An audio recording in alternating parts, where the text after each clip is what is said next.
وما كنا منزلين إن كانت إلا صيحة واحدة فإذا هم خامدون يا حسرة على العباد ما يأتيهم من رسول إلا كانوا به يستهزئون ألم يروا كم أهلكنا قبلهم من القرون أنهم إليهم لا يرجعون وإن كل لما جميع لدينا محضرون وآية لهم الأرض الميتة أحييناها وأخرجنا منها حبا فمنه يأكلون وجعلنا فيها جنات من نخيل وأعناب وفجرنا فيها من العيون ليأكلوا من ثمره وما عملته أيديهم أفلا يشكرون الحمد لله رب العالمين والصلاة والسلام الأتمان الأكملان على من تلقى القرآن من لدن حكيم عليم نبينا محمد وعلى آله وصحبه أجمعين ومن دعا بدعوته واستنى بسنته إلى يوم الدين وسبحانك اللهم لا علم لنا إلا ما علمتنا إنك أنت العليم الحكيم رب اشرح لي صدري ويسر لي أمري واحلل عقدة من لساني يفقه قولي أما بعد جماعة المسلمين السلام عليكم ورحمة الله وبركاته barkanmu da sake saduwa da juna a karo na 15 a wannan yammaci mai albarka yammacin ranar Laraba 15 ga watan Ramadan bayan hijiran manzon Allah sallallahu alaihi wa alihi wa sallam daga Makka kuma wasa Madina bana take da shekaru 1400 da shekaru 47 wadda kuma daidai da ranar 4 ga watan uku shekara ta 2026 miladiya Allah mai girma da ɗaukaka ya nufi sake haɗuwarmu a wannan babban masallacin Juma'a na wannan cibiya mai albarka cibiyar Jibwis Islamic Center wadda ke nan anguwar Guzafe a babban birnin tarayyar Najeriya Abuja inda muka saba haɗuwa don darasinmu na tafsirin Alƙur'ani mai girma Allah muke roƙo ya karɓa mana kyawawan ayyukanmu ya yafe kurakuranmu ya kankare zunubanmu iyayenmu na haihuwa da na addini waɗanda suka gabata Allah ya musu rahma waɗanda ke raye da mu da su Allah ya azurta mu da kyakkyawan ƙarshe wannan ƙasa ta mu Najeriya da sauran ƙasashen musulmi a duk inda suke Allah ka dawamar mana da zaman lafiya ka yaye mana fitintunu ka ƙara mana yalwar tattalin arziki da kwanciyar hankali jagororinmu na wannan aiki ba za mu gushe ba muna roƙa musu Allah wa ala ra'sihim fadilatu Sheikh Muhammad Sani Haya Jingir muna roƙon Allah ya ƙara wa malam kariya da tsaro ya ƙara ɗaga darajarsa duniya da lahira da shi da dukkanin mataimakansa a dukkanin matakai tun daga matakin ƙasa har zuwa jihohi har zuwa ƙananan hukumomi har zuwa rassa duka Allah ya taimake mu ya azurta mu da ikhlasi cikin ayyukanmu idan ba a manta ba muna nan a sura ta 36 suratu yasin jiya mun kwana a ƙarshen aya ta 35 yau za mu tashi kan aya ta 36 mai Allah ya ce سبحان الذي خلق الأزواج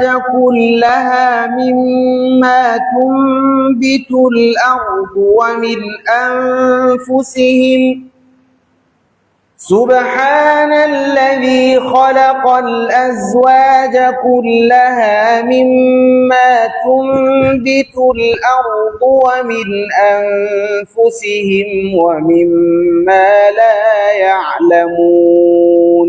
na'am bayan abinda muka ji a jiya Allah ta'ala ya ambata irin yadda al'ummomin da suka gabata suka ƙaryata manzannin da aka aika musu da kuma shirkar da suka yi a cikin bautarsa, sai Allah ta'ala ya tsarkake kanshi daga dukkanin abin da bai cancanta da shi ba na abin da suka aikata.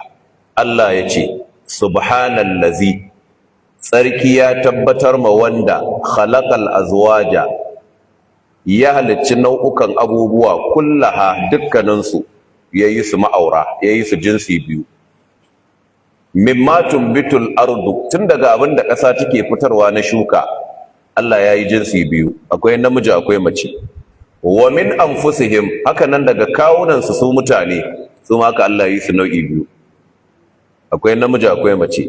Wa mimma la ya'lamun, kai da abin da ba su sani ba ma, daga abin da ba su sani ba ma na halittun Allah wanda shi kaɗai ya sani, duka haka Allah maɗaukakin sarki ya yi su jinsi biyu, jinsin mace da jinsin namiji. To kaga nan kuma Allah yana ƙara tsarkake kansa, yana ƙara bayyana mana tauhidin rububiyarsa, irin ayyukan da shi Allah ɗin ya kaɗaita da shi. Shi yasa ya ce subhanallazi khalaqal azwaja kullaha, tsarki ya tabbata ga wanda ya halicci nau'uka, dukkanin abubuwa Allah ya halicce su nau'uka biyu.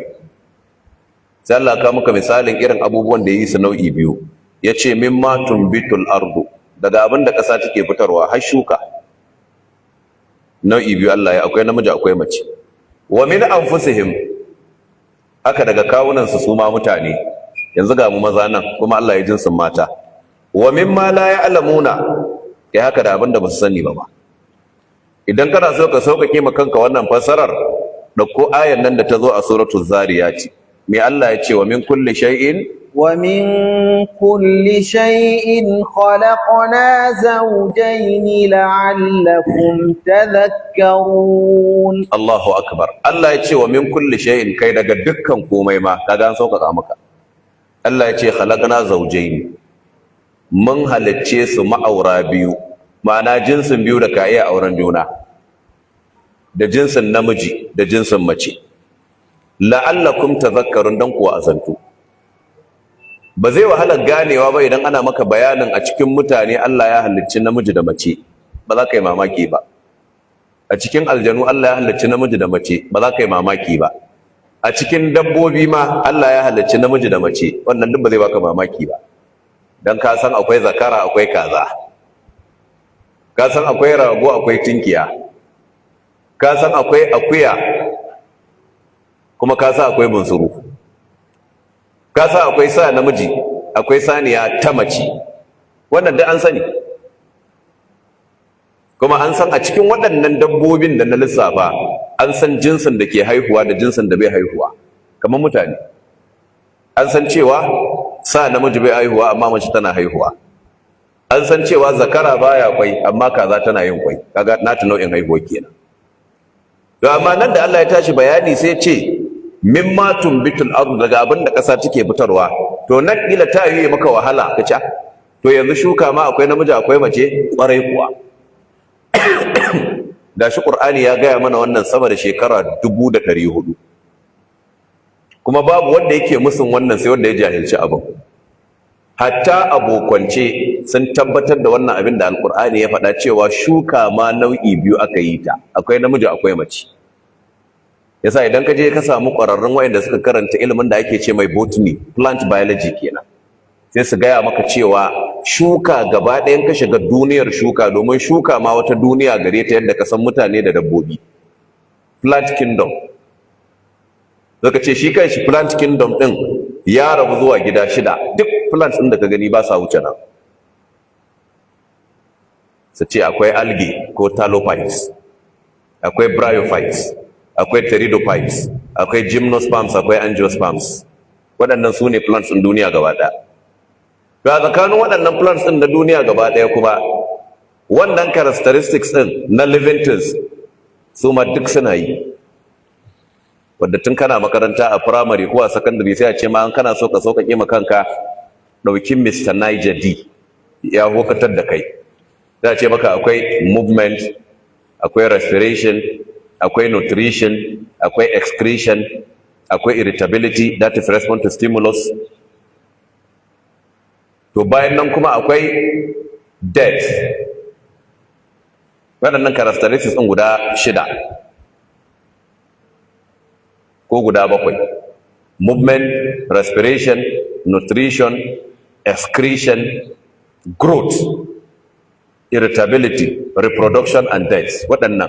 To wanne yake magana yanzu reproduction wanda R ɗin yake signaling? Su ma suna haihuwa. To ta yaya suke haihuwa waɗannan dabbobin? Ko ku waɗannan shuke-shuken? Na dabbobi babu rigima, kowa ya gadda suna haihuwa. Ga ma shuka ba. To suka ce a wannan matakin shi ma ga wanda ya karanta ilimin tsirrai as a plant biologist ko botanist, suka ce abinda mutum yake ganowa sai ka samu shuke-shuke sun rabu kusan gida 5 ta fuskar abin da ya shafi jinsinsu su ma da aka ce akwai jinsin namiji akwai mace. Akwai wanda ake cewa da hermaphrodites a plants din. Su waɗannan mafi yawan species ɗinsu na plant irin wannan suna da both reproductive organs ɗin gaba ɗaya. Furansu yana da ainihin halitta irin na shuka namiji, yana kuma da halitta irin ta shuka ta mace. Akwai wanda suka ce monoecious plant ne, wasu kuma dioecious plant ne, wasu sex changes ne, wasu kuma a ɓangaren reproduction ne ake ganewa. Wanne ne monoecious plant? Suka ce shuka iri ɗaya, amma kuma a jikin shukan akwai halittar mace akwai namiji. Halittar namijin shine stamen, halittar macen pistil. A jikin fa shuka da ake da wannan ilimin. Amma su yanzu wannan suna gaya maka shine a kimiyya da fasaha. Tsammanin su kadai suka gano, ba san mu Qur'ani ya gaya mana wannan sama da shekara 1000 ba. Saboda sciences da ke cikin Qur'ani. Yanzu nan ran nan da muka yi wani tafsiri, aka yi mana bayani akan rainbow like mountain din da ke China, sai muka yi ta mamaki. Qur'ani ya faɗi sama da shekara 1000. Su kuwa suka dai sai ce ai sama da shekara 1000 kaza miliyan kaza, akan ba wanda ya san hakikanin lamarin, muku Qur'ani ya gaya mana.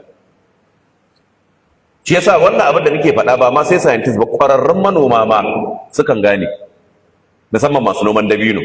Sun san dabino mace a jikin itaciyar, sun san dabino namiji. Wannan wani ilimi ne da su ma manoma suke da shi. To kaga yadda Qur'ani yake gaya mana waɗannan abubuwa. To su ma a lokacin da aka samu reproduction a tsakanin plant kafin a haifar da wani shuka, to sai an samu transfer of pollen grains from the anther to the stigma, pollination kenan.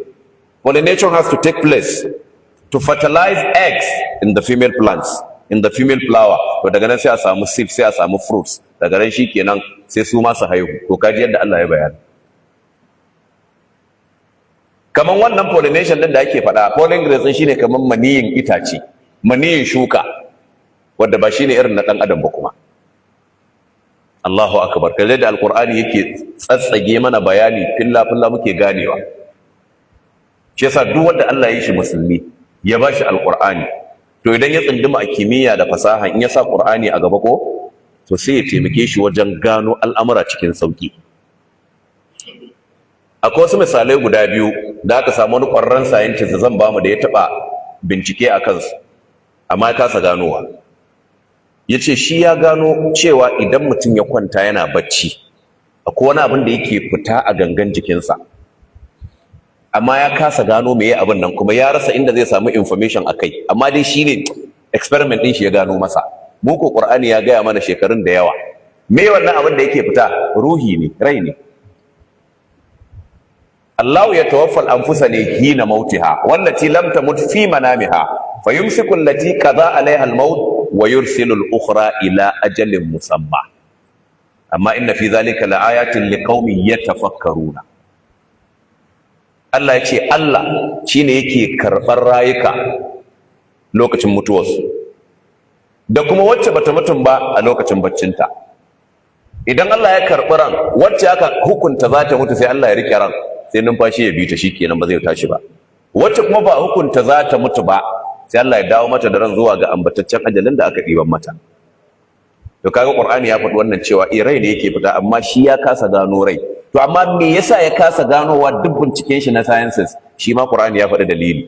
Saboda al'amarin rai Allah ya ce wa yas'alunaka anir ruhi qul ruhu min amri rabbi wa ma utitum min al-ilmi illa qalila. Kaji duk inda ka ballo Qur'ani yana da solution. Suna tambayan ka game da al'amarin rai, Allah ya ce ka ce musu al'amarin rai na ubangiji ne. Ba a ba su wani abu na ilimi akan shi ba sai dan kaɗan. To wannan ya ja da yawa tura sun musulunta. Wani ya sake bincikowa, shi kuma ya yi bincike amma ya kasa samun abin da zai tabbatar masa cewa an taɓa wani lokaci da sama da ƙasa suka haɗe aka samu wani explosion ya raba su, wannan ce sama wannan ce ƙasa. Shi ma Qur'ani sai ya tabbatar masa. Allah ya nuna cewa da sama da ƙasa kana taratkan fa fataknahuma. Amma shi sai yanzu ya zo wurin, mu an wuce wurin sama da shekara 1000 a Qur'ani.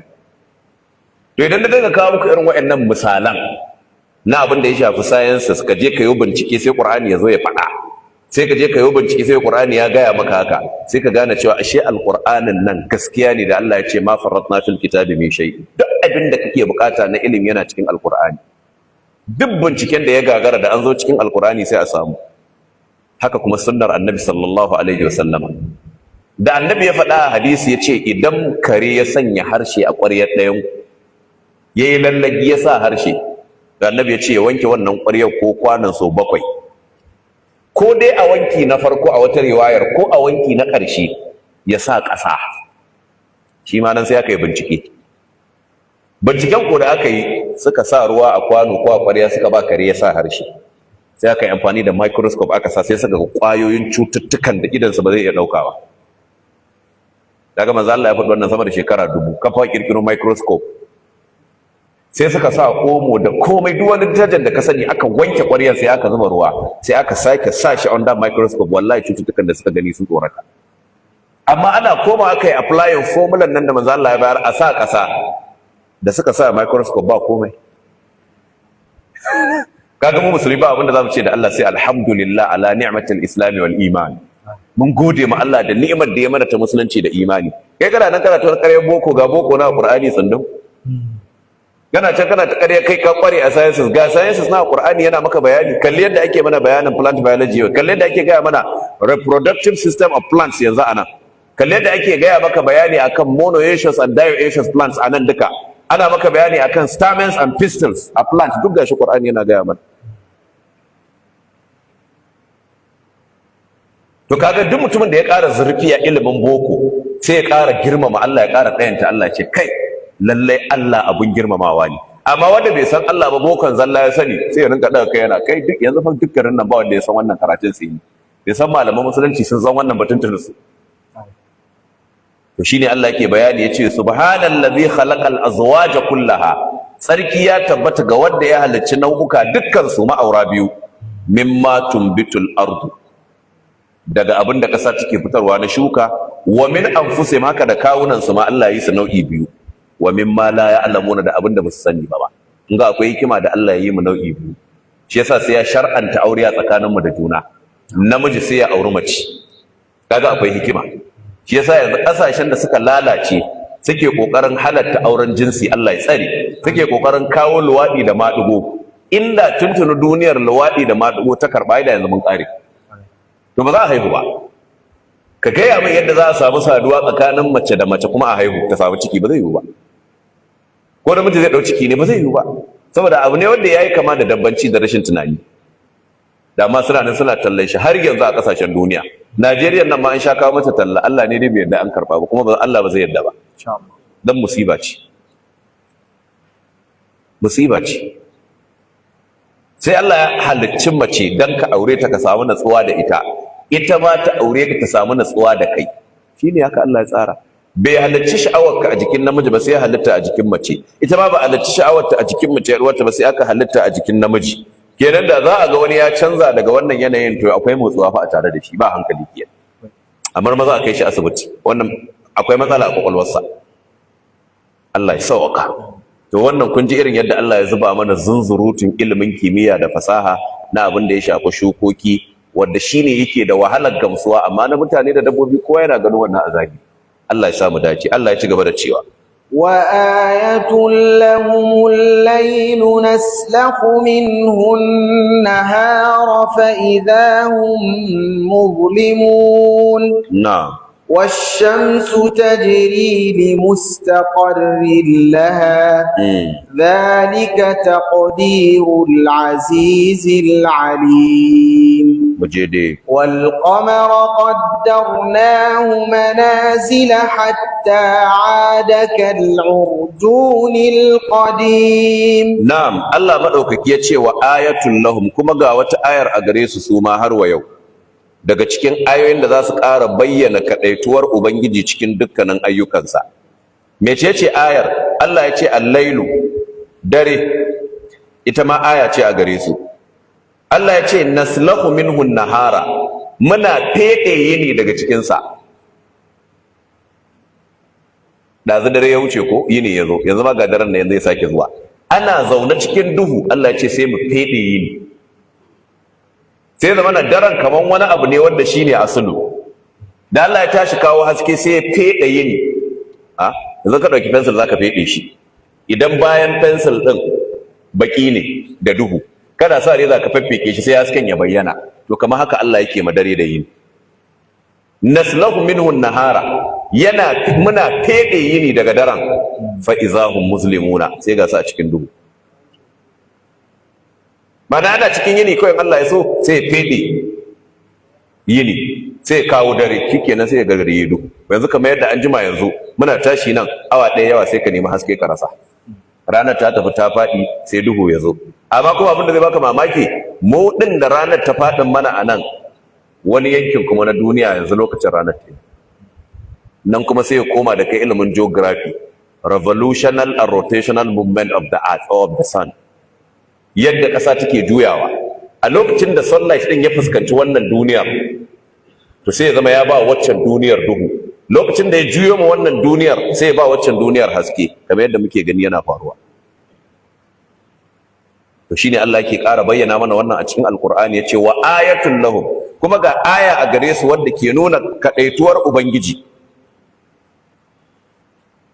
Allah ya ce al-lailu, dare, kun san yadda dare yake da duhunsa, ran kuma da haskenta. Allah kuma wa ja'alahu ma yata'aqabani, Allah ya sa su suna maye junan su gurbi, suna maye gurbin juna, suna bin bayan juna. Haka yake faruwa kullum. In yini ya gama awannin sa ya tafi dare ya zo, shi ma daren ya gama awannin sa ya tafi yini ya dawo. Shine ma'anar naslahu minhu nahara, muna fede yini daga daren fa izahum muslimuna, sai ga su cikin duhu, sai ga bayan haske ya tafi kuma sai duhu ya zo. Kamar yadda ya zo a hadisi, annabi sallallahu alaihi wasallam ya faɗa, hadisin Bukhari da Muslim, ya ce iza aqbala al-lailu min hahuna wa adbara an-naharu min hahuna wa ghabat ash-shamsu faqad athara as-sa'im. Annabi ya ce idan dare ya fuskanto ta nan, kaga annabi na ishara daga inda rana take faduwa kenan. Idan yini ya tafi kuma ta can, daga inda take bullowa kenan. Wa gharabat ash-shamsu, kuma rana ta fadi, faqad afṭara as-sa'im. Annabi ya ce to azumin mai azumi ya kare, an gama, ka kai azumi kawai. Da rana ta fadi ka kai azumi. Kaga sai aka nuna mana cewa an alakanta ibada mu da me, da faduwar rana da huduwarta. In alfijir yake to ka gama sahur, in rana ta fadi ka gama azumi. Amma fa wannan karatun zaka fahimce shi da sauki mu da ke rayuwa a irin wannan kasashen na Najeriya. Yanzu akwai wasu kasashen a kasashen Turai wanda su kuma ba haka bane. Yanzu akwai wata ƙasa a cikin Europe, ƙasashen Turai, ana ce ta Macedonia. Ita wannan ƙasar tsawon lokacin da take samu na rana ya fi namu, sai a kwashe watanni to rana ba ta faɗi ba. To kaga yanzu kare ta za ka yi azumi kuma, kaga kana neman fatawan malamai kuma yanzu. To yanzu kai ko mako guda rana ta yi ya za ka yi. Kaga sai dai kirdado da kintatawa da waɗanda suke makotaka da ku. Rana lokacin fitowar ta kaza, lokacin faduwar ta kaza, za a yi ta ibada. Ba za a ce ai mutum sai da rana ta faɗi. A ƙasashen Turai ne, Macedonia, ƙasa ce daga kudu maso gabas na ƙasashen Turai, tana da boda da su Bulgaria, su Albania, su Serbia, su Kosovo, duk ƙasa ce wadda take tsakiyar su tsundum, Macedonia. a duniyar yau. Amma kun ji yadda alkur'ani yake ta gaya mana irin waɗannan abubuwan, Allah ne yake da ikon yin su yadda ya so. Yace kuma washamsu, haka nan ita ma rana tajri, tana gudana ne limustaqarrin laha, ga wani matabbata nata. Akwai wani abu da Allah ya ɗiban mata wadda za ta kai gare shi ta tabbata. Allah ya ce zalika taqdirul azizil alim, wannan kaddarawar Allah mabuwayi ne kuma da yake masani. To me ma'anar washamsu tajri li mustaqarrin laha? Malamai suka ce ai ila mustaqarrin laha, rana tana gudana ne zuwa ga wani matabbata nata. Ai ila intihai sayriha inda qida'id dunya wa qiyamis sa'a, indan qida'id dunya wa qiyamis sa'a. Suka ce ma'ana rana za ta ci gaba da gudana yadda ka ganta nan, ta fito ta faɗi, ta sake fitowa ta faɗi, haka za ta yi ta tafiya har zuwa ranar da duniya za ta ƙare. Wasu kuma suka ce a'a, abin nufi rana za ta ci gaba da tafiya har ta kai makurar inda take faduwa, sannan ta sake dawowa. Wannan shine matabbatarta. Wasu kuma suka ce a'a, matabbatarta ana nufin kololuwar saman da take yi musamman a lokacin zafi, da kololuwar ƙasar da take yi musamman a lokacin sanyi. Kuma ya tabbata a hadisi, annabi sallallahu alaihi wasallama ya ce mustaqarruha tahta al-arshi, ai matabbatar rana yana ƙasan al'arshin Allah ne. Ina ma'anan wannan magana? Abinda zai fito maka da ma'anan wannan maganan a fili shine hadisin Abu Dharr al-Ghifari, Allah ya yarda da shi. Abu Dharr ya ce annabi sallallahu alaihi wasallam ya tambaye ni wata rana, ya ce atadri aina tazhabu? Suna tare da manzo Allah sai ga rana za ta faɗi. Da ta faɗi sai annabi ya ce da Abu Dharr, ka san inda ranar nan ta tafi yanzu? Ai yanzu ga ta muna kallon ta a sama ko, amma an jima kaɗan za ta faɗi. To kun san ina take tafiya in ta faɗi? Haka manzo Allah ya tambaya. Qultu Allahu wa rasuluhu a'lamu. Abu Dharr ya ce sai na ce Allah da manzon shi so suka fi sani, ni ban san inda ta tafi ba. Qala sai annabi ya ce fa innaha tazhabu hatta tasjuda tahta al-arshi. Rana idan ta faɗin nan, ku ji wannan maganar, tana tafiya ne sama, ta je ta faɗi ta yi sujada a ƙasan al'arshin Allah. Fatasta'ziru, sai ta sake neman izini daga wurin ubangiji cewa ya ubangiji a bani izini gobe in sake kullowa. Fa yu'zanu laha, sai ayi mata izini, sai Allah ya ce je ki an miki izini. Manzo Allah ya ce wa yushiku an tasjuda fala yuqbalu minha, la ilaha illa Allah. Annabi ya ce to an kusa zuwa wani lokacin da za ta je ta sujada, ba za a karba mata ba. Ta yi sujadar Allah ba zai karba mata ba. Wa tasta'zinu fala yu'zanu laha, ta nemi izinin a bata dama ta sake fitowa washe gari, Allah ba zai mata izini ba. Fa yuqalu laha, sai a ce da ita irji'i min haythu ji'ti, sai Allah ya ce mata koma ta inda kika fito, ma'ana ta inda kika dawo gare mu yanzu kika fadi. Dama ta samu kullowa ne ta ina? Ana cewa ta gabas ko ta fadi ta yamma. Don ta fadi ta yamma ga inda take tikewa, to ranar sai Allah ya ce ki kullo ta yamma. Fatatlu'u min maghribiha, sai ta kullo daga inda take faduwa kuma. A maimakon inda take hudowa kuma sai ya zama inda take faduwa ta nan za ta hudo.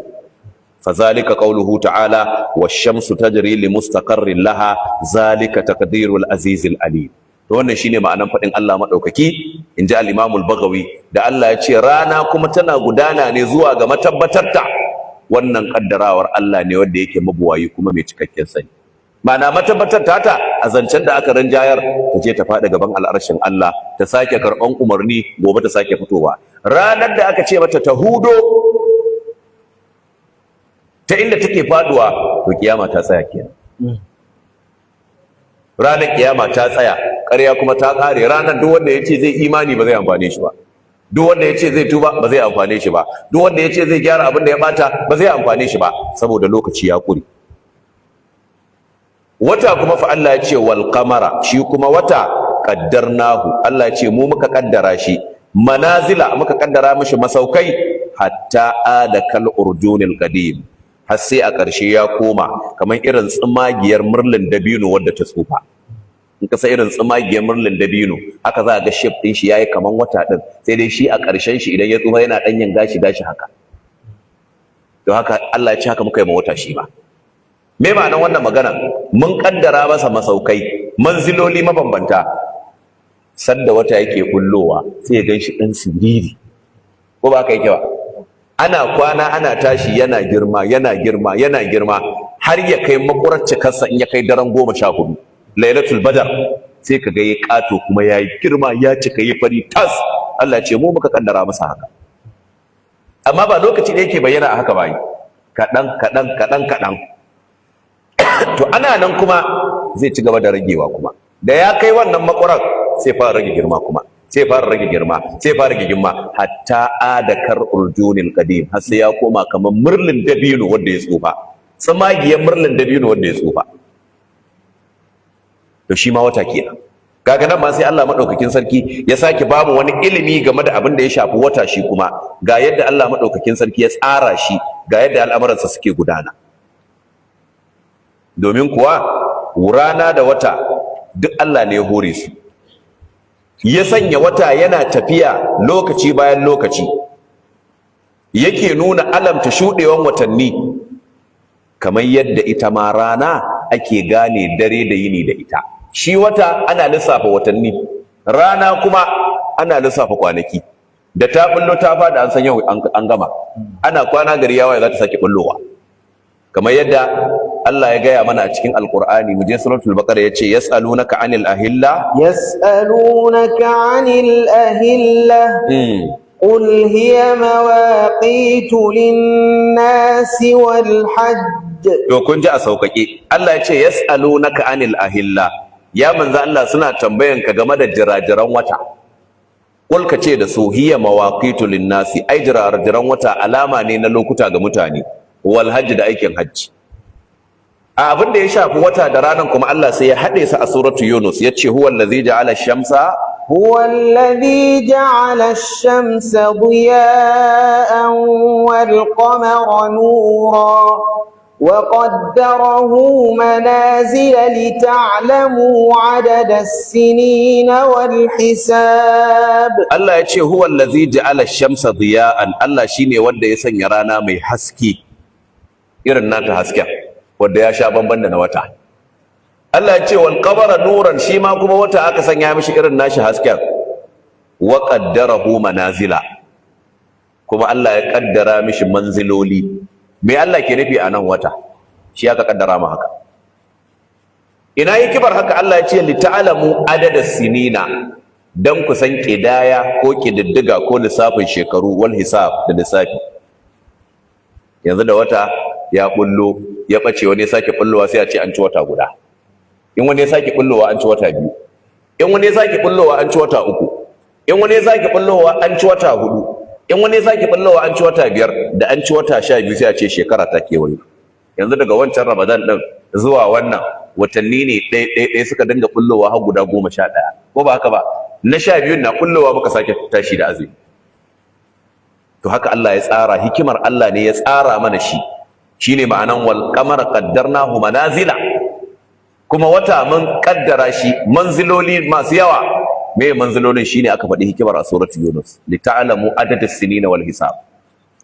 haka zai ta tafiya kuma hatta adakal urjunil qadim sai ya koma kamar tsumagiyar murlin dabino wanda ya tsufa kaga wanda ya bushe yake kashe kenan kuma duk waɗannan abubuwan da alqur'ani yake faɗa ko practical ne fa ka sa ma kanka zaka gani rinka duba yanzu bayanin da muka yi yanzu ba yau ana 15 ba ayya daren shekaran jiya da ka ɗaga kai ka kalli wata da kaga abin da ake gaba za ka gan shi ƙato kuma ya haske inda ba hadari ya rufe shi a wani wurin ba to kuma yanzu ya fara raguwa sai ka neme shi ma ka rasa amma yanzu kuma watan shawwal na kullowa shi ma sai ga an gan shi ɗan siriri ɗan mitsulu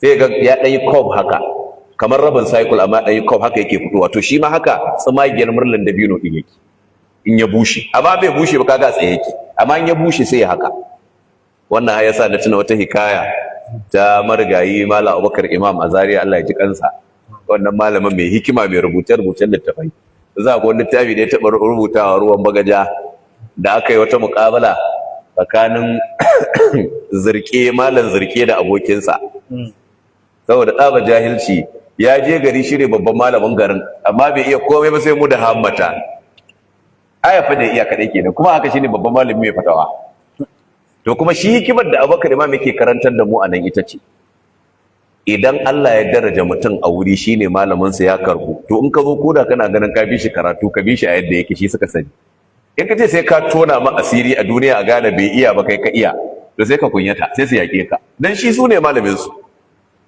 Saboda haka da zarge je garin ya ce wallahi jahili ne, Muhammad bai iya komai ba, sai Muhammad ya ce wallahi ƙarya yake, jahili ne. In muku yadda ba shirya mana muƙabala ne da shi, sarki ya yadda aka shirya muƙabala. Da aka zo muƙabala, malam zarge je ɗibo littafai, malam ya je ɗibo littafai gari guda irin zai ƙure shi kuma sai ya gwada mai ya fi shi sanin duniya. Da aka zo da littafai aka jera su, yana ganin littafan nan gaban shi ya faɗi, ya ce dan ƙari in aka je ban buɗe ko kwara ɗayan karanta a nan an haɗa da aiki. Ya ce amma zan magane shi. Yana zuwa ya ce yanzu kai duk baka haddace littafan nan ba, dama kuma za ka yi muƙabala da ni, shi ma jahili ne, to ai ni wa'annan duk da ka zan kawo maka su. Ya ce na dai ji za a buɗa, ya ce ku dakata jama'a. Kawai sai ya ce a bashi wuri, sai ya zane irin abin da muke faɗa na siffan watan nan, ya ɗanyi haka kawai a ƙasa. Ya ce to kai me wannan? Shi kuma sai ya ba da kai, ya ce ra, ya ce haka ake ra a garin ku, ko ba ran bace ta dai kama da ra. Ya ce za, ya ce ai za ta na da ɗigo, kaga na yi ɗigo? Ai za na da ɗigo a sama, ina ɗanta. Ya ce to menene ce in baka sani ba, kawai baka sani baka faɗi jahilcin ka a fili ka ba da gari. Ya ce to kai faɗa musu. Ya ce to zama ku matso kun ga jahili me ya wani ya ce sai wata da ran farko aka yi kafara aka ce shi ya ce to a mashi turi aka raka shi da duwatsu sai da ya bagarin shikenan ya zama jahili. Saboda ya zo ya faɗa da malamin da su shi suka sani, shikenan zai suka raka shi kawai. Amma yanzu da Allah mai ilimi a nan, akwai wani ilimi a nan wurin? Tsayo wata daren farko wannan wani ilimi da sai an sha wahala an yi karatu, kai ba kana da kai kalla a sama zaka gani, ba wani abu ne da sai malami ya biya maka. To kaga ya faɗi saboda ya zo ne da manufar me ya ƙure. To duk wanda ya zo da manufar in nuna na iya, sai Allah ya kwace nasara. Amma ka zo da manufar kai baka iya ba, Allah ne mai taimakon ka kai daidai, sai kai mamakin nasarar da Allah zai baka. To duk wanda zai aikin addini kowane iri, to ka tsarkake zuciyarka shine matakin farko. Duk sanda ka fito zaka tafi tsaya kama kanka tambaya wai me yasa zan tafi wurin aikin nan? Allah ka azurta ni da ikhlasi, to sai kai mamaki kaga abin da Allah zai maka. Allah ka ba mu ikhlasi. Allah ya ci gaba da cewa لا الشمس ينبغي لها أن تدرك القمر ولا الليل سابق النهار وكل في فلك يسبحون. الله مدوكaki yace la shamsu yanbaghi laha, rana bai dace a gare ta ba, an tudrikal qamara, ta riski wata, wala lailu, haka nan dare shi ma bai dace ba, sabiqun nahar ya riski ni. Amma tare da haka wa kullun dukkaninsu fi falaki yasbahun, suna ainihin wato iyo ne a cikin sarari daya, da a sararin samaniya suke iyo. Amma kuma bai dace wannan ya riski wannan ba. Me sakon da ake nuna mana anan? Allah na nuna mana dare, yini baya shigan madare kafin karewar yinin, kamar yadda dare baya shigan mai yini kafin karewar yinin. Ai la yadkhulu an-nahara 'ala al-layli qabla inqida'ihi wa la yadkhulu al-laylu 'ala an-nahari qabla inqida'ihi wa huwa qawluhu wa al-laylu sabiqu an-nahar. Ai huma yata'aqabani bi hisabin ma'lumin la yaji'u ahaduhuma qabla waqtihi. Abin nabi duk yadda dare ya kai bai sai shigan mai yini lokacin sa ba, duk yadda yini ya kai bai sai shigan madare lokacin sa ba. Shine abin da Allah yake nufi, sai dai suna maye gurbin juna da wani lissafi sananne wanda wani baya zuwa kafin wani. Amma kuma bisa tsarawar Ubangiji sai ya tsara akwai lokacin kuma da yake ƙara ma wani tsayi, yake rage ma wani tsayi. Yanzu kun ga lokacin sanyi sai ga yini ya zama gajere, dare ya zama mai tsawo. Lokacin zafi sai ga yini ya zama mai tsawo, dare ya zama gajere. Wani lokacin sai ga karfe 6 ko da minti 5 ko da minti 10 rana ta fadi sai ka neme ta ka rasa, sai ka ji an kira sallah an sha ruwa. Wani lokacin ko sai ka kai karfe 7 ma ga rana kana kallo. To ga aya ma misali Allah yana nuna mana shike da duniya, shike juya ta. A Najeriya nan fa a ƙasa ɗaya yanzu wanda ya sha ruwa a Maiduguri sai ya sha da wurin minti 11 kafin wanda ke Lagos ya sha. Ba ƙasa ɗaya ba ce? To amma kaga can ai gabas ne, gabashi ne na Najeriya. To dama kuma a yadda muka sani ta nan ta rana take huda, saboda haka ta riga ta tsallako can ta taho inda za ta fadi. Nan kuma ta wurin Lagos yamma ce, sai ta je ta dara a can. Yasa sai kaga lokacin ban manta ina tafsiri a Lagos kamar shekara 4 baya ko 3, sai in ga ina waya da mutumin Maiduguri ko mutumin Yobe, ga rana ina kallo su masu suna sallar magariba, ni ina kallon rana ga ta a gabana, ba da kuma dama in sha ruwa ne, in sha mana na gaya musu. Haka Allah ya tsara duniya, gashi kana magana ga rana kana kallo. To ballantana kuma an ka ɗauko ƙasa da ƙasa, yanzu maganar da muke Saudiya sun mamanta su sha ruwa. Yanzu maganar shirye-shiryen tarawih suke, inda muna tazaran kusan awa 2. Mu ko kaga yanzu muna da sauran abin da bai kasa kusan awa 1 ba ma. Nan da kusan awa 1 kafin mu sha ruwa. A su yanzu kan sun sha ruwa ma da kusan awa guda. To haka Allah ya tsara wannan. Wannan bai shiga ma wannan lokacinsa, wancan din shi ma bai shiga ma wancan lokacinsa. Amma fa wa kullum fi falaki yasbahun, dukkan su a cikin sarari ɗaya suke iyo.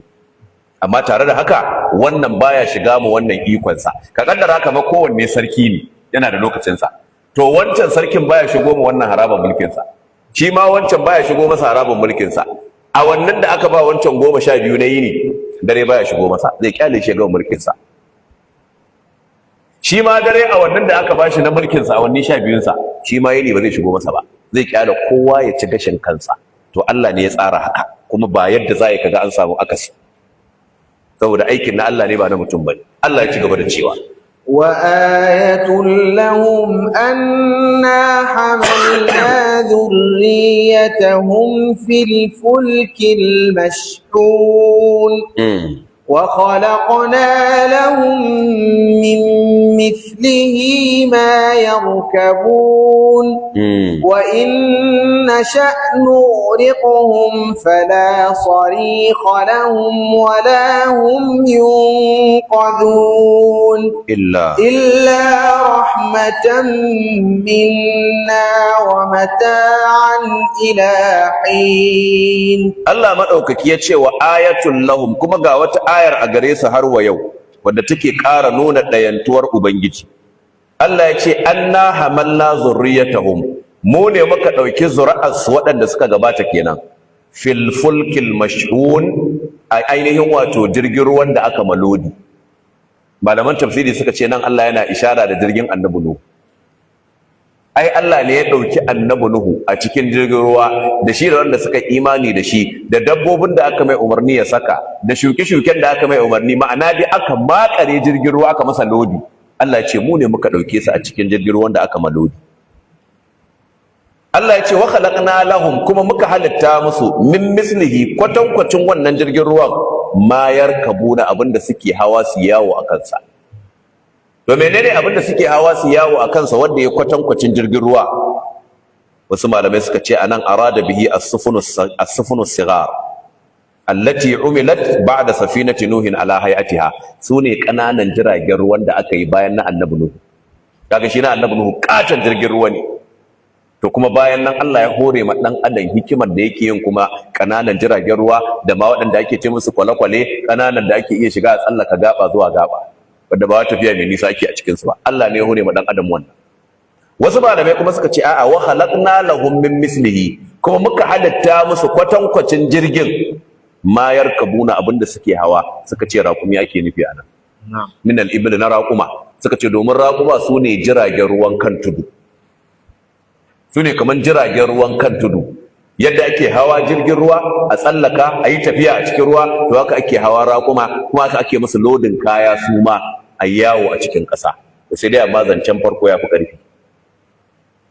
Wa khalaqna lahum min mislihi ma yarkabuna, jiragen ruwa ake nufi ƙanana, wanda suka yi kama da jirgin Annabi Nuhu wajen kiransa jirgin ruwa, amma wajen girma sun bambanta. To Allah ne ya hore ma dan adam wannan hikima. In ba Allah da ya hore ma dan adam wannan hikiman ba, ka duba ruwa fa. Yanzu kai ka je ka shiga baka dutse ba. In dai kaga mutum yana zuwa yana taka ruwa yadda yake taka dandamalin ƙasar nan, ƙarya yake, boka ne. Kar ma ka ji shakka, wallahi boka ne. Ba wani karama, ba wani waliyin karama, ƙarya ce, boka ne wallahi. To ba annabi bane shi, ba manzo bane, ce ai shi ai horewa Allah ne, kai Allah bai ma wannan alƙawarin ba. Kaga mutum ya je yana taka ruwa, yana tafiya tsumbu ne, boka ne kawai. Rufa'ida ce.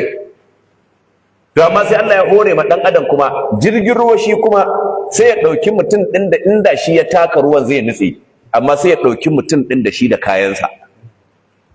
wani jirgin ruwa idan kaga motocin da ake makaro masa a tsallako da shi sai ka ƙara girmama Allah. Kuma ka zaga yana ketarwa yana tafiya a cikin ruwa. Idan ba Allah ya so a cikin halittun da ya a ruwan nan sai ya jarrabi jirgin ruwan nan da dorinar ruwa ɗaya ya tarwatsa shi, ko ya jarrabe shi da kifi guda ɗaya ƙato ya haɗe shi. Dan Allah kaɗai ya san halittun da ke ruwa wallahi.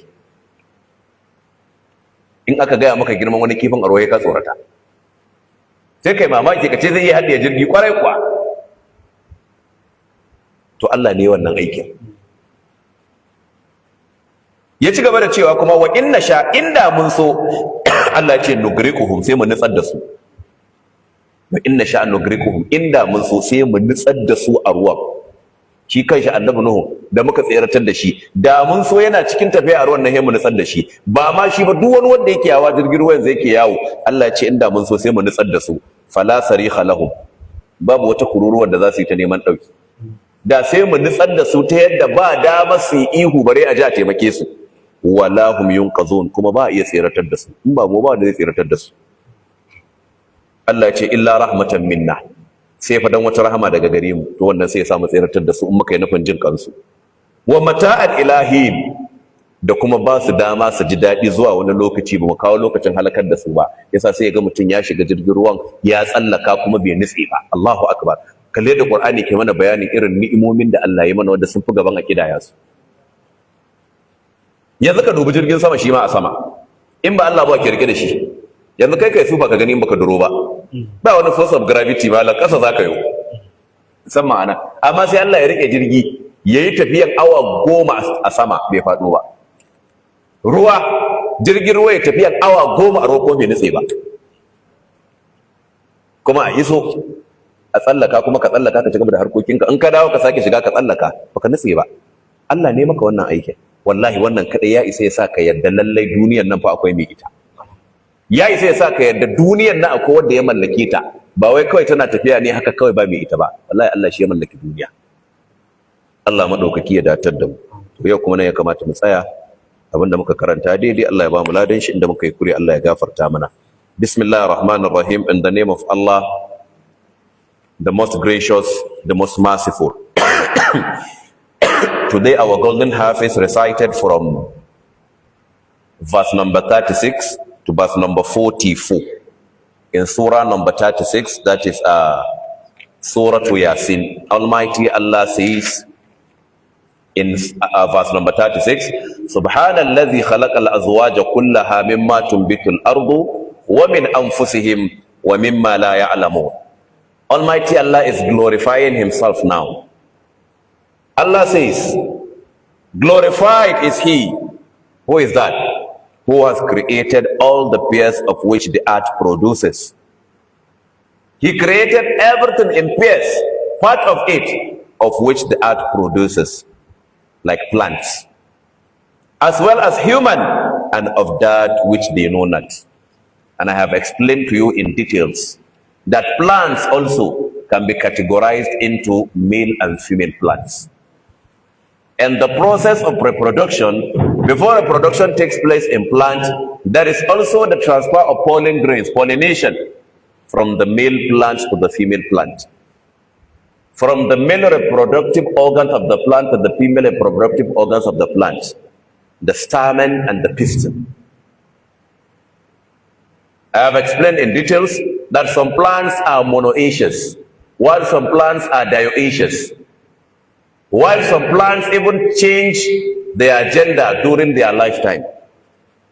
But as a botanist, if you are studying botany and you are deep in studying the life cycle of plants, you will understand what I'm saying easily. But here I'm just trying to explain to you how Quran is rich in sciences. How Quran is scientific.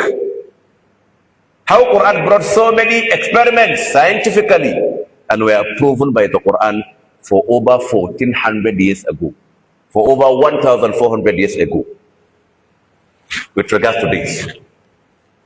The next verse, Allah says, وَآيَةٌ لَهُمُ اللَّيْلُ نَسْلَهُ مِنْهُ النَّهَارَ فَإِذَا هُمْ مُظْلِمُونَ وَالشَّمْسُ تَجْرِي لِمُسْتَقَرٍّ لَهَا ذَلِكَ تَقْدِيرُ الْعَزِيزِ الْعَلِيمِ وَالْقَمَرُ قَدَّرْنَاهُ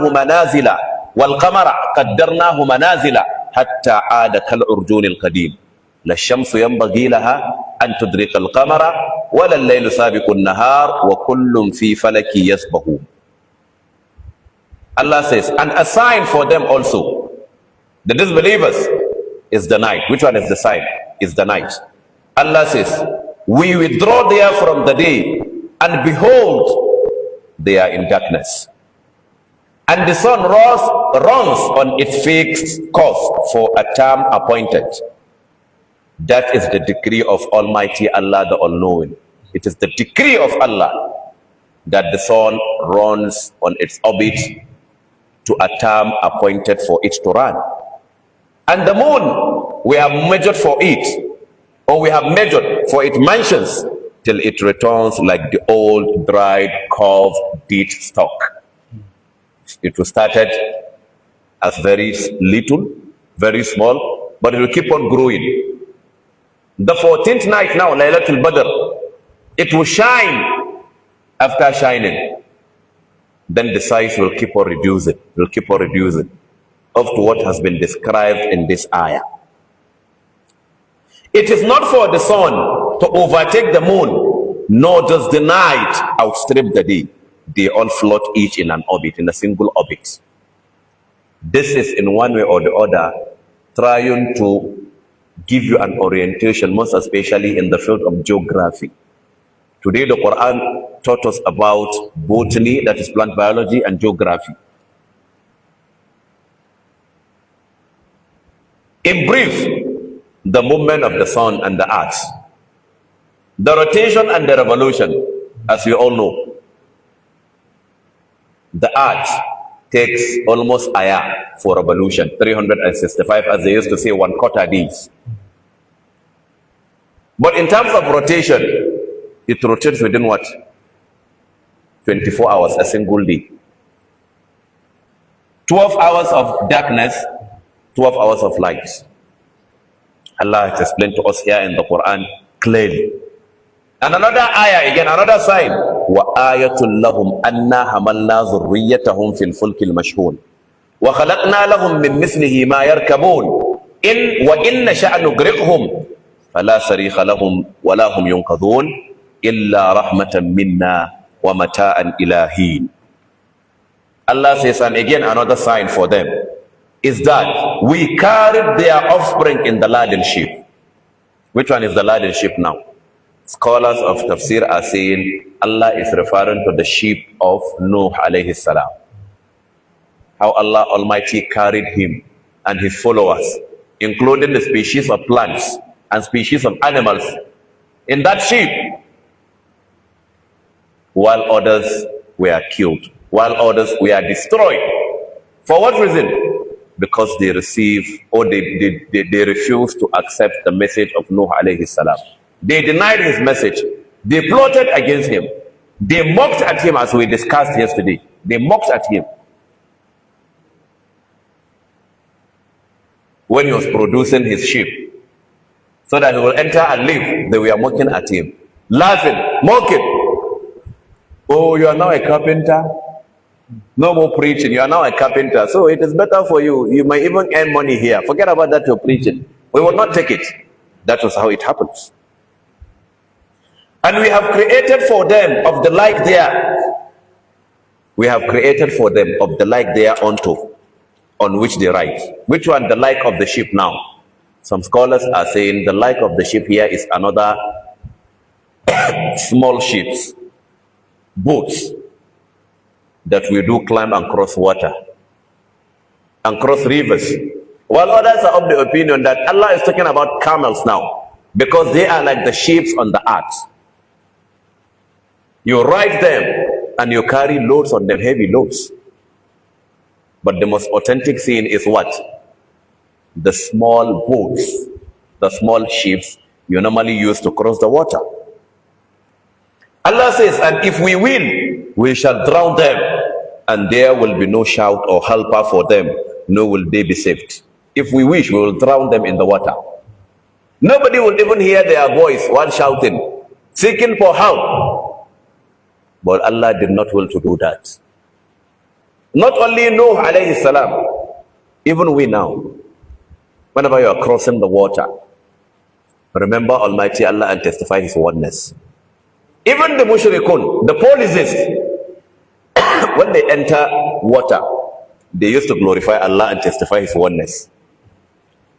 دعوا الله فإذا ركبوا في الفلك دعوا الله مخلصين له الدين فلما نجاهم إلى البر إذا هم يشركون.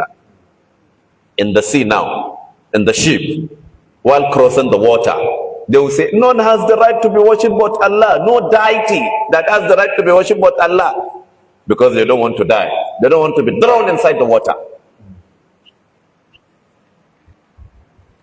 But when they landed safely, now they will keep on associating partners to Him, which means they are doing it out of knowledge, not out of ignorance. They know what they are doing. It's just because they are arrogant. May Allah protect us from arrogance. Allah says, unless it be a mercy from us and as an enjoyment for a while. That is the reason why we will not drown them. Unless if it be a mercy from us. If we will to show mercy on them, we will let them cross it freely. And after that, maybe we have declared, we have designated for them to have an enjoyment for a while. So that's why they will enjoy themselves for a while. But when that appointed time comes, nobody will escape. Nobody will escape it. So the verses for today have discussed more on botany and geography. Today we have been taught about botany and geography, some fields of sciences, some branches of sciences. We have been taught about the reproduction or the reproductive system in plants. In both the 6 classifications of plants, both the talophytes, or the 6 of them are the talophytes, bryophytes, pteridophytes, gymnosperms, and angiosperms. We have been told how they reproduce, how reproductive system take place in them, how their life cycle used to start. This is to show you that you, the Muslims, be grateful to Allah Almighty for the blessing of Quran. Hold firmly onto it. Don't play with the Quran. Whatever you want is there in the Quran. Whatever you want to acquire from knowledge is there in the Quran. It is left for you now to go and learn it, to go for research on it, to go and understand it, to learn more on the sciences of the Quran. Many professors have written in the field of sciences of the Quran. There is a professor, if I could remember, Professor Maurice Bucaille, who wrote a book, The Quran and Modern Sciences, Compatible or Incompatible. You can go and look into it to see how he's making some references with the Quran, with some experiments in sciences, on how they are in line with each other, to show you that yes, the Quran comes from Almighty, the Divine, the Supreme Being. That is why there is nothing doubtful in it. May Allah Almighty give us the blessing of the Quran. May He increase us in knowledge of the Quran. May He forgive our sins, overlook our shortcomings, and make Jannatul Firdaus as our final abode. At this juncture, we are calling it for today. Subhanakallahumma wa bihamdik. Ashhadu an la ilaha illa anta astaghfiruka wa atubu ilayk. Assalamu alaikum wa rahmatullahi wa barakatuh. صلوا على النبي الكريم. اللهم صل على محمد وعلى ال محمد وصليت على ابراهيم وعلى ال ابراهيم انك حميد مجيد. اللهم بارك على محمد وعلى ال محمد وبارك على ابراهيم وعلى ال ابراهيم انك حميد مجيد. ربنا اتنا في الدنيا حسنه وفي الاخره حسنه وقنا عذاب النار. ربنا لا تزغ قلوبنا بعد اذ هديتنا وهب لنا من لدنك رحمه انك انت الوهاب. اللهم اعز الاسلام والمسلمين، أذل الشرك والمشركين، ودمر أعداءك أعداء الدين، وانصر عبادك الموحدين. اللهم آت نفوسنا تقواها وزكها أنت خير من زكاها أنت وليها ومولاها. اللهم آمنا في أوطاننا وأصلح أئمتنا وولاة أمورنا واهدنا سبل السلام. ربنا هب لنا من أزواجنا وذرياتنا قرة أعين واجعلنا للمتقين إماما. سبحان